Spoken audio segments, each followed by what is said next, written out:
যানজট নিরসন ও ফুটপাত দখলমুক্ত করতে কুমিল্লা নগরীতে উচ্ছেদ অভিযান পরিচালনা করেছে কুমিল্লা সিটি কর্পোরেশন ও জেলা প্রশাসকের কার্যালয়।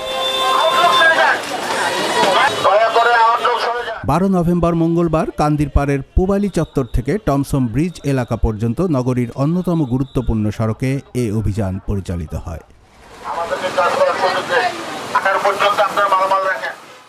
একদিনের নোটিশে চালানো হয় এই উচ্ছেদ অভিযান। নোটিশ পাবার পরও যারা আগে থেকে ফুটপাত দখলমুক্ত করেননি, নির্বাহী ম্যাজিস্ট্রেটের উপস্থিতিতে তাদের মালামাল জব্দ করে সিটি কর্পোরেশন।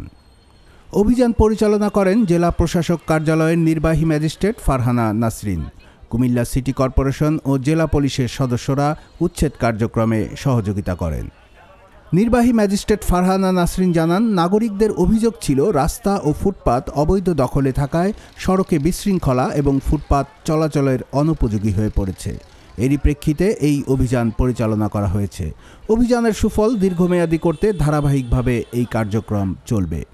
অভিযানে শিক্ষা প্রকৌশল অধিদপ্তরের সামনে রাস্তার উপর নির্মাণ সামগ্রী রাখায় ঠিকাদারদের উপর ক্ষোভ প্রকাশ করেন নির্বাহী ম্যাজিস্ট্রেট এবং দ্রুত সময়ের মধ্যে সেগুলো সরানোর আদেশ দেন। এছাড়াও তিনি বিভিন্ন হাসপাতাল, অফিস ও ব্যবসা প্রতিষ্ঠানের সামনে থেকে অবৈধ পার্কিং সরিয়ে ফেলার নির্দেশ দেন।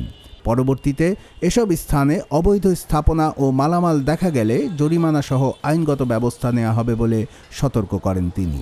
আমরা মনে করি সাস্টেনেবল হবে, কারণ হচ্ছে গিয়ে যানজট নিরসনের লক্ষ্যে এবং হচ্ছে মানুষ যাতে খুব স্বস্তিদায়ক একটা চলাফেরা করতে পারে, সেজন্য আজকে জেলা প্রশাসনের পক্ষ থেকে এই উচ্ছেদ অভিযান পরিচালনা করা হয়েছে এবং এটা নিয়মিতই হবে। নিয়মিত আমরা মানুষ যাতে খুব স্মুথলি চলাফেরা করতে পারে, সেজন্য জেলা প্রশাসনের পক্ষ থেকে এই ধরনের অভিযান অব্যাহত থাকবে। আজকে কি কোনো জরিমানা করা হয়েছে? না, আজকে কোনো জরিমানা করা হয়নি। আমরা আজকে প্রাথমিকভাবে সবাইকে একটা সতর্ক করেছি, যদি ভবিষ্যতে যদি আমরা দেখি যে এই ধরনের ইয়েগুলো মানে আইন লঙ্ঘন করা হয়েছে, তাহলে অবশ্যই আমরা মোবাইল কোর্টের মাধ্যমে জরিমানা করব। ম্যাডাম, যেটা দেখতে পাই আপনারা অভিযান চালানোর কিছুদিন পর কিন্তু তারা পুনরায় আবার না, এটা আমাদের রেগুলার এই অভিযান রেগুলারই হবে এখন থেকে, এবং আমরা এটা এনশিওর করব যাতে মানে আমরা যেখান থেকে সরিয়ে দিয়েছি সেখানে যাতে আবার বসতে না পারে, এটা আমরা এনশিওর করব জেলা প্রশাসনের পক্ষ থেকে।